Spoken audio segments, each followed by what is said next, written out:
Buenos días, gracias por la invitación. Bueno, lo que vamos a conversar durante este rato es qué pasa cuando un incidente informático, básicamente en vuestras organizaciones, cómo hacemos para preservar esa evidencia en caso de que querramos avanzar judicialmente. Horacio habló antes de los requisitos que podría haber para que las empresas tengan que verse obligadas a denunciar. En este momento en la República Argentina, salvo el sector financiero, el resto no está obligado a hacer este tipo de denuncias. Por lo tanto, es una decisión del directorio de la empresa si se avanza o no. Vamos entonces a comenzar básicamente partiendo de lo que es un incidente informático, y más allá de tener una definición formal, es importante que ustedes sepan que los incidentes pueden ser internos o externos. Muchos de los incidentes están producidos por los mismos miembros de la organización, por sus empleados. Por supuesto hay incidentes externos y en la presentación anterior se habló mucho de ellos. El incidente informático puede de alguna manera dividirse en dos grandes grupos.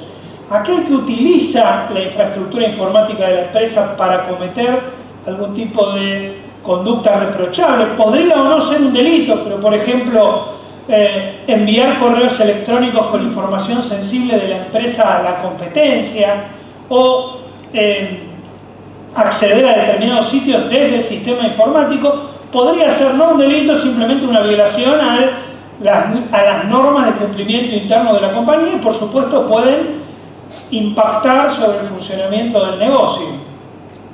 La otra categoría de situaciones que puede ocurrir es donde el sistema informático es comprometido, donde alguien accede al sistema informático, modifica datos y esos datos producen un impacto en la organización.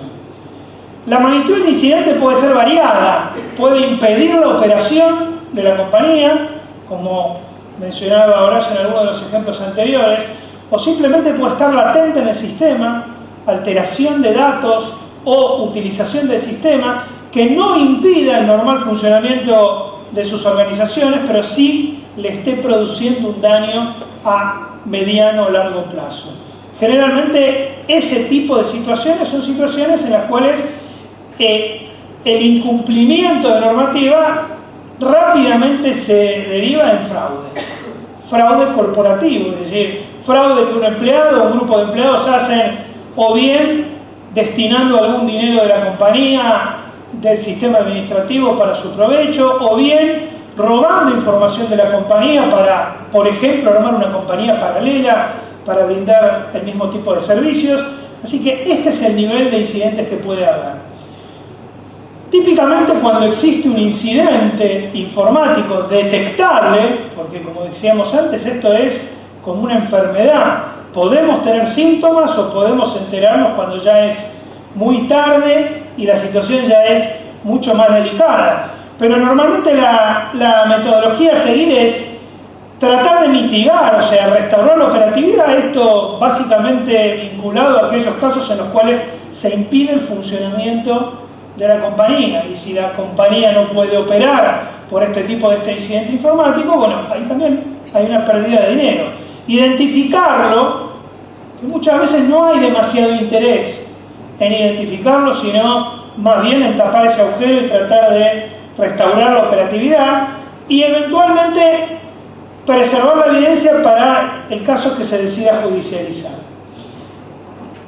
Una estadística no oficial les diría que entre el 70 y el 80% de los casos detectados corporativamente no se judicializan. Gran parte de ellos porque la empresa no quiere dar una supuesta mala imagen de haber tenido ese incidente. Otras veces no es necesario porque el análisis realizado sobre la situación permite resolver de alguna manera de forma interna sin tener que acudir a la justicia. Ahora, ¿qué ocurre si queremos acudir a la justicia con los elementos de prueba que nosotros dispongamos? Y acá es importante entender que lo que quizás se crea como razonable al reservarlo como prueba, por ejemplo, detectamos un intercambio de correo entre dos personas, vamos a copiar los correos o vamos a pedirle a la gente de Haití que se meta en la cuenta y genere una cuenta espejo para tener todas esas comunicaciones, o vamos a copiar en un pendrive la carpeta que contiene todos esos registros contables que fueron alterados. Es importante entender que esos procedimientos, si eventualmente llegan a la justicia y no han sido realizados, siguiendo reglas de buena práctica que aseguren la integridad y la autenticidad de esa recolección, eso va a funcionar como un boomerang. No solo no van a poder avanzar, sino que muy probablemente se les venga en contra esa causa que ustedes están planteando. Ahora, como pregunta aquí frente a un incidente, ¿en qué orden hacemos? Si identificamos primero, preservamos y luego mitigamos. O el orden puede cambiar dependiendo de los requerimientos y los deseos de cada uno de los integrantes de la organización. Por eso generalmente hay comités o equipos de respuesta a incidentes. Si no los tienen en sus organizaciones, típicamente existen en organizaciones de cierta envergadura para poder decidir qué pasa frente al incidente. Fíjense que interviene no solo la dirección, el equipo legal, la gente de IT, en este caso, si es un incidente informático, recogiendo lo que dijo Horacio también, la gente de recursos humanos y la gente de comunicación para ver cómo se va a manejar ese incidente eventualmente en la prensa, y entre ellos tienen que decidir cuál es la metodología apropiada para seguir y cuál sería el orden y la secuencia a recorrer. Ahora, ¿cómo hacemos para preservar la evidencia? Lo que quiero presentarles hoy, o lo que quiero indicarles de alguna manera, es que la preservación de evidencia no implica una demora mayor en el procedimiento que ustedes quieran seguir o en la línea de restauración que ustedes quieran seguir. Sí requiere tener el conocimiento y acceder sobre esa vía. Ahora, para preservar evidencia en un incidente informático, tenemos que individualizar de alguna manera dónde está. Puede estar en nuestros sistemas o puede estar en los sistemas de un tercero. Especialmente ahora cuando hablamos de almacenamiento en la nube.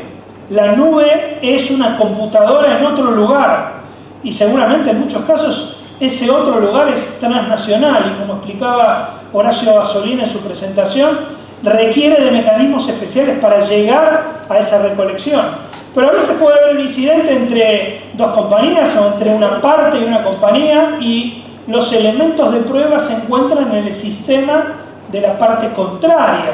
Y si el elemento que puede servirnos como prueba está almacenado en los sistemas informáticos no nuestros, sino de la parte contraria, la única forma viable que tenemos de acceder a ese contenido es iniciando una acción judicial. No podemos tocar el timbre y pedir esa información. Tampoco podemos ir por una acción judicial tradicional, o si bien podemos hacerlo, no es recomendable en algunos casos porque la sola notificación o anoticiar a la parte contraria que estamos buscando correos determinados o archivos que pudieran haber sido transmitidos entre nuestra empresa y la de ellos puede hacerlos desaparecer.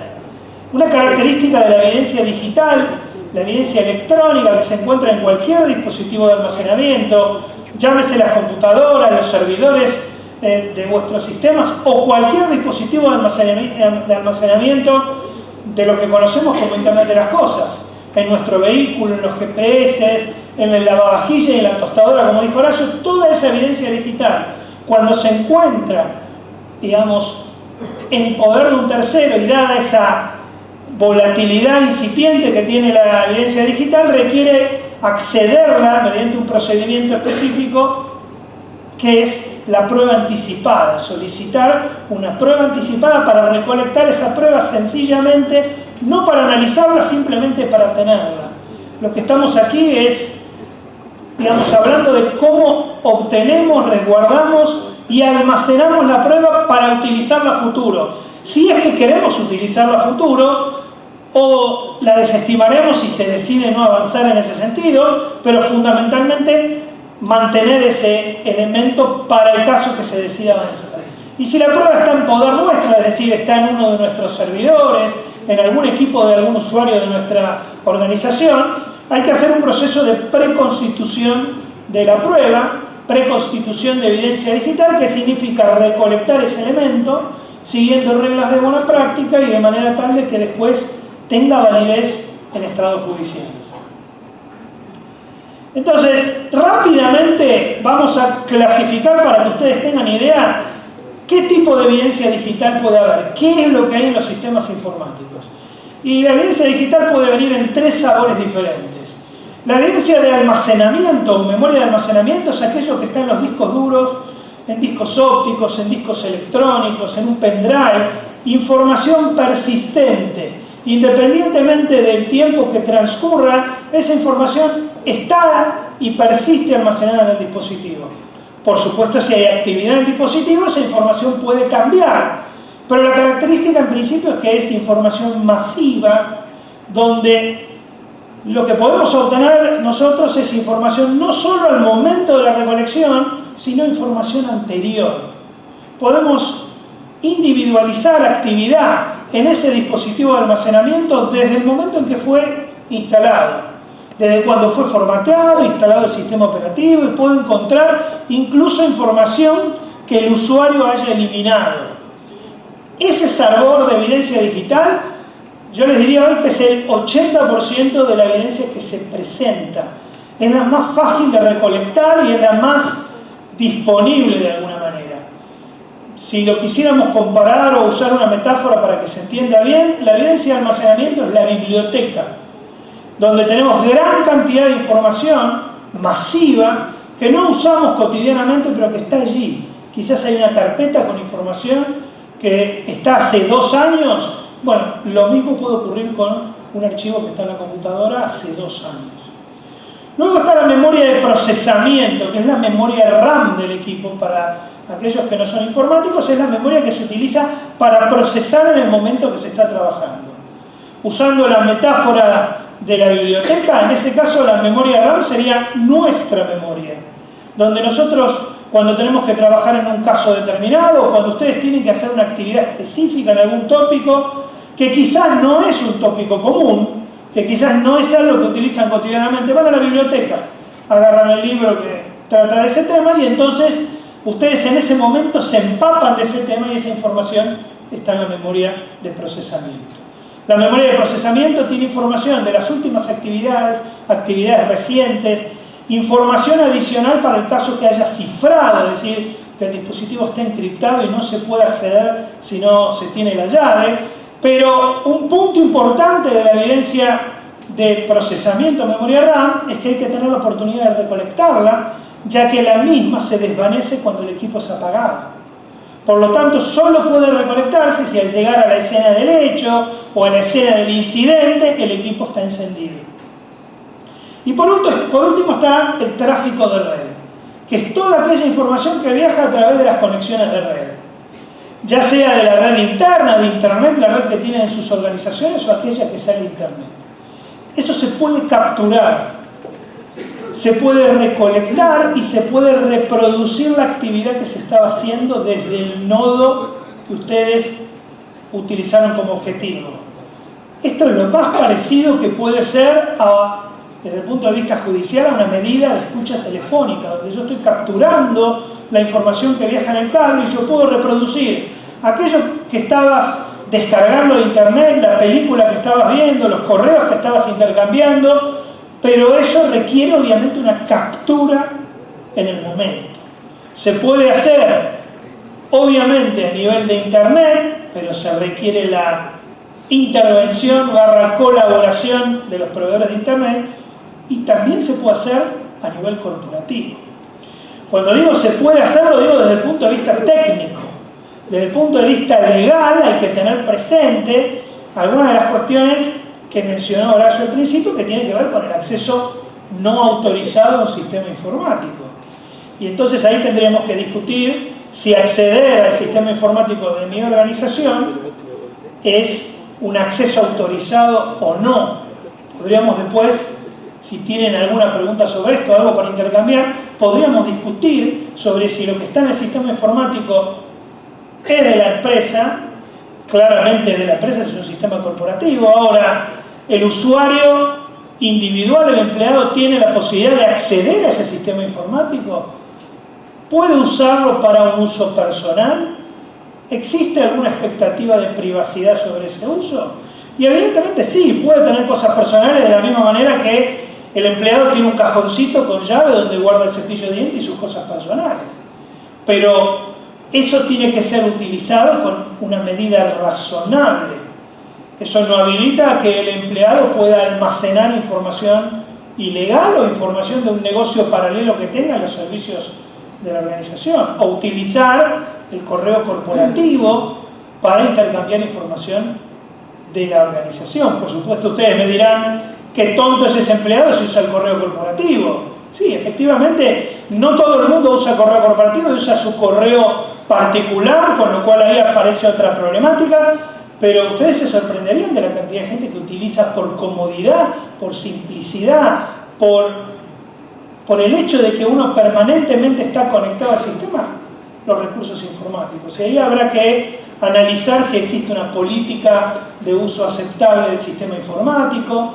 También habrá que analizar si el incidente tiene impacto desde el punto de vista comercial, si es una cuestión civil, si es una cuestión laboral. Muchas veces están encadenadas todas entre sí, porque la aceptación de ese elemento de prueba o el criterio de la notificación previa por parte del empleado, el conocimiento de los sistemas informáticos y las políticas de uso, tienen diferente impacto en diferentes fuegos.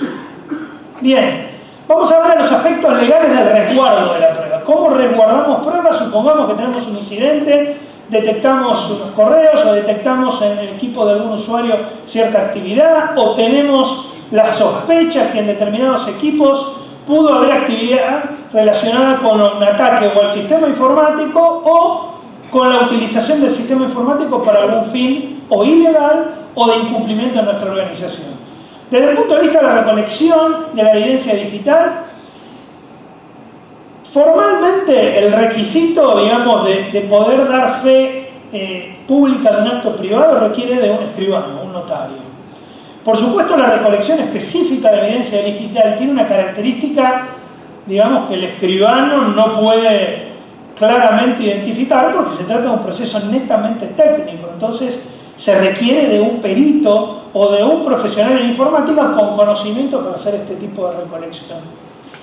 La semana pasada, con mis alumnos del posgrado de Derecho Informático, que son todos abogados, muchos de ellos trabajando para el Ministerio Público Fiscal o para el Ministerio Público de la Defensa, discutían el tema de la necesidad de que existiera un escribano. Si ese procedimiento, al tratarse de un procedimiento técnico donde el escribano lo único que hace es reconocer o identificar a la persona que va a hacer el procedimiento, pero el procedimiento finalmente va a estar descrito por un técnico, si era o no necesario.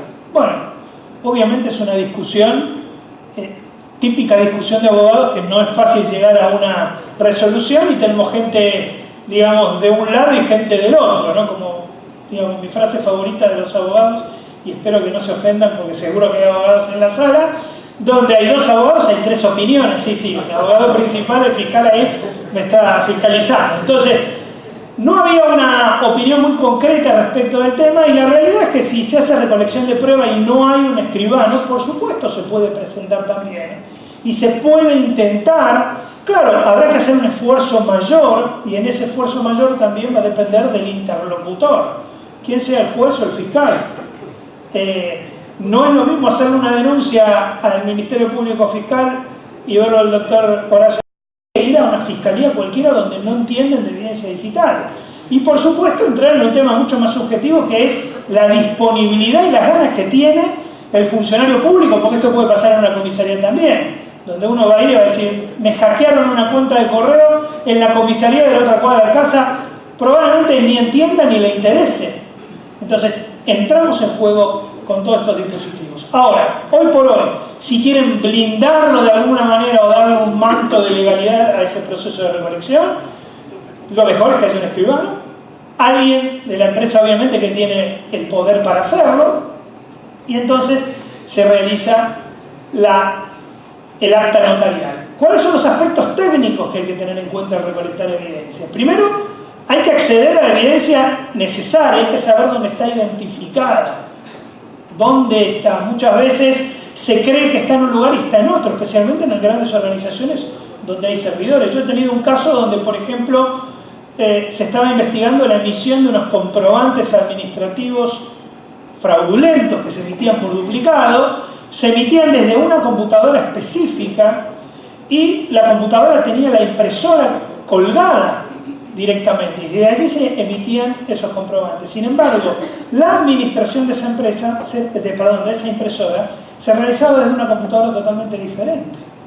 Y entonces, al intentar buscar comprobantes que habían sido impresos, la imagen del comprobante, esas impresiones que ustedes hacen, queda en la memoria del dispositivo que administra esa impresora. Al intentar buscarlo en esa computadora no lo encuentran, sino hay que ir al equipo que lo administra. El ejemplo más concreto es hoy, seguramente muchos de ustedes tienen impresoras departamentales. Hay una impresora láser importante en el piso y todos van a imprimir ahí. ¿Quién administra esos trabajos? ¿Dónde podemos recuperar, ante la eventualidad, el elemento de prueba para investigar? La propia impresora es. En cierto nivel de dispositivos la impresora tiene un disco duro, o las fotocopiadoras tienen un disco duro, y ustedes ahí obtienen esa información. La oportunidad, como dijimos antes, la recolección de evidencia que pudiera estar en la memoria RAM requiere que el equipo esté encendido, o equipos que están cifrados. Digamos, si no me refiero a los equipos cifrados en el ámbito corporativo, porque las políticas de cifrado a nivel corporativo requieren que siempre haya una clave de recuperación. Por si el empleado se va de la compañía o por cualquier incidente, hay una clave, así como cada uno tiene una llave de su oficina y alguien tiene una caja con todas las duplicadas de las llaves, también existe en el sistema de cifrado. Ahora, si estamos hablando de un dispositivo cifrado fuera del control corporativo, acceder al equipo encendido puede, obviamente, liberar ese problema. Aquí también hay que discutir otros aspectos que, digamos, van más allá de esta charla, pero creo que es importante que los consideren. ¿Qué pasa con, digamos, los dispositivos que la gente trae y que son propios? Desde el teléfono celular hasta muchos llevan sus computadoras a trabajar. Posiblemente no sea el caso de ustedes, pero en oficinas de gobierno, donde los recursos son más escasos, me consta que gente lleva sus propios equipos.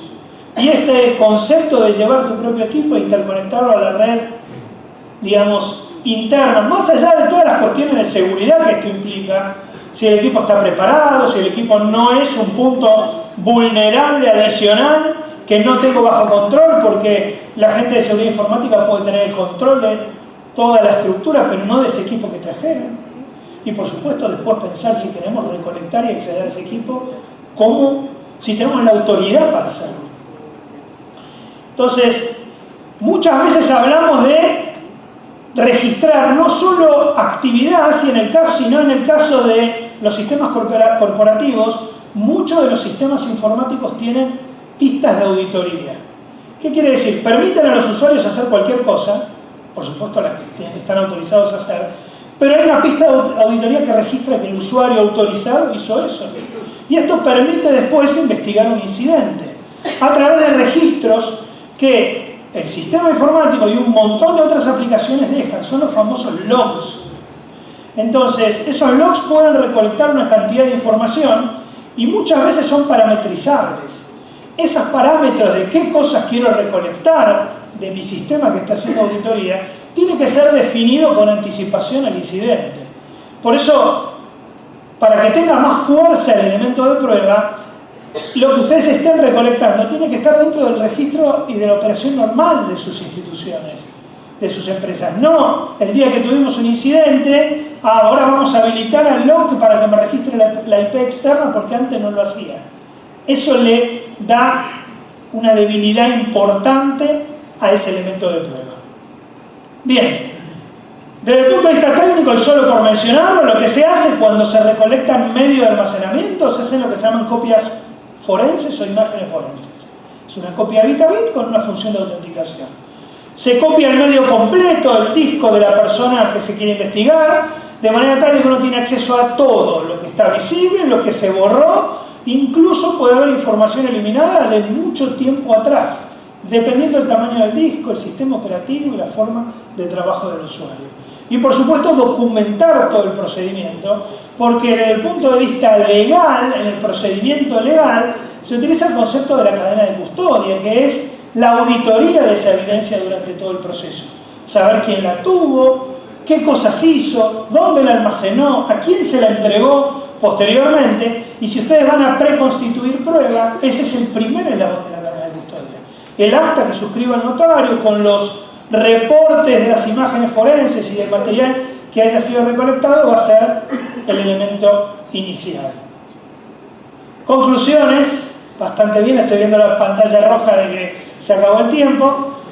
Siempre es conveniente trabajar sobre la hipótesis de judicialización, aunque no piensen que van a hacerlo. Muchas veces la decisión es de alguien intermedio, otras veces se piensa que el incidente tiene, digamos, una dimensión pequeña, pero cuando se empieza a analizar eso es la punta de un iceberg. Generalmente uno tiene 1, 2, 3 casos y cuando empieza a buscar y a revisar en base a lo que encontró primero encuentra muchísimos más casos. Con lo cual puede ocurrir que entonces en el medio se decida la judicialización. Siempre trabajar sobre esa hipótesis, aunque no vayan a hacerlo, de manera tal que la recolección sea efectiva, planificándolo, resguardándolo mediante el acta notarial, que es lo que le va a dar la fe pública a ese procedimiento, y bueno, elegir el procedimiento técnico. Esto ya va a cargo del personal de sistemas con conocimiento de informática forense, del perito que intervenga para el inicio de la cadena de custodia. Bueno, no sé si tengo unos minutos para preguntas, no sé si hay alguna inquietud, algo que quieran hacer, algo que quieran compartir. Así. Una consulta, dentro del procedimiento, ¿sería únicamente para establecer la prueba o debería identificar un acto promotor que motivó el procedimiento para preservar justamente lo que estoy buscando? La recolección no requiere identificar ningún acto previo. Es más, cuando se recolecta el escribano da fe de lo que, digamos, lo que se hace de ahí para adelante. Incluso podría ser que se trata de la computadora de un usuario y entonces posiblemente sea conveniente que el escribano vaya hasta el puesto del usuario, que alguien identifique que ahí estaba sentada esa persona, pero la verdad que el proceso de recolección no puede asegurar, digamos, de quién era y cuáles son las motivaciones previas. Lo único que se requiere es tener el poder, es decir, tener un poder legal que permita, digamos, además de la administración de la empresa, hacer de manera amplia este tipo de tareas. Un escribano que sea hábil en las jurisdicciones en donde se está haciendo la recolección y un profesional que tenga el conocimiento de este tipo de procedimiento. ¿Por qué? Si esta acta se conforma, si después prospera una acción judicial, lo primero que va a pasar es, todos vamos a ser llamados a ratificar esa acta desde el punto de vista legal, procedimental, al escribano, y desde el punto de vista técnico, el informático, el perito que haya asistido. Y como seguramente ustedes ese elemento lo van a usar como prueba contra alguien, ese alguien seguramente no está interesado en la producción de la prueba y lo primero que va a intentar hacer es atacar el acta. Entonces va a buscar algún tipo de vicio sobre eso. Con la evidencia digital es muy delicado el tema. Es muy común ver actas, por ejemplo, de constatación, donde llaman a un escribano a que constate unos correos electrónicos o que constate lo que hay en una página web. Y la verdad es que hay un punto débil ahí, porque si bien la constatación visual de un contenido de una página web o de un correo es algo que puede hacer cualquiera, no se requiere una experticia, digamos, específica. La realidad es que cómo sé que me estás mostrando una página web y no es algo que está almacenado en esa computadora. ¿Cómo podés asegurar que eso que es un correo no es algo que te escribí con Word? Porque perfectamente podría hacerlo y darle el formato y el look and feel de lo que es un correo. Entonces, aquí no hay ningún prerequisito, se puede hacer lo que quieren. Obviamente lo que tiene sentido es recolectar aquello que después pueda servir para hacer ese tipo de análisis. Normalmente a nivel corporativo, ¿qué es lo que se hace? Se requieren hacer al menos 2 copias forenses en ese acto. Uno queda en resguardo notarial, o sea, el escribano, digamos, se lo lleva y lo tiene en la caja fuerte de su escribanía, y el otro se le entrega al requirente. Y el requirente con eso normalmente puede hacer un análisis. Generalmente lo hace para establecer si hay algún elemento que justifique los hechos que están investigando y la decisión de avanzar. Entonces, lo puede hacer internamente la organización, o se lo puede dar a un tercero, un perito, para que haga un análisis, genere un dictamen pericial privado, el cual puede ser presentado también después con la eventual denuncia. Y si se va a solicitar luego una pericia para confirmar esos hechos, se va a hacer sobre la copia que está en resguardo notarial, que además tiene todos los elementos que aseguran la integridad y la inalterabilidad de ese contenido desde que fue recolectado hasta que se hace el análisis. Fíjense que yo hago hincapié en desde que fue recolectado. Lo que pasó antes no lo sabe nadie. Por eso hoy es una práctica común ante desvinculación de ciertos empleados, ya sea porque renuncian inesperadamente o porque tienen un cargo de cierta jerarquía, hacer imágenes forenses o resguardar el equipo, por lo menos hasta que se evalúe si hay alguna situación que requiera algún tipo de conducta, digamos, más compleja. Ahora, la recomendación que tengo que darles es: no se den vuelta cuando el empleado renunció y cuando firmó toda la documentación, abran la notebook y se metan, o no se la dan a los chicos del sistema para que le lean qué hay allí, porque ese manoseo, por así decirlo, del elemento de prueba, después va a ser considerado claramente como una debilidad y además como un planteo muy razonable de que pudieron haber alterado ese contenido. Por eso lo mejor es: detenemos, resguardamos hasta que sepamos lo que vamos a hacer, o hacemos una copia forense. Con la copia forense correctamente resguardada, el equipo pueden hacer lo que quieran. De hecho, muchas veces lo redistribuyen a otro miembro de la organización. Muchas gracias, ingeniero Pressman, por su tiempo.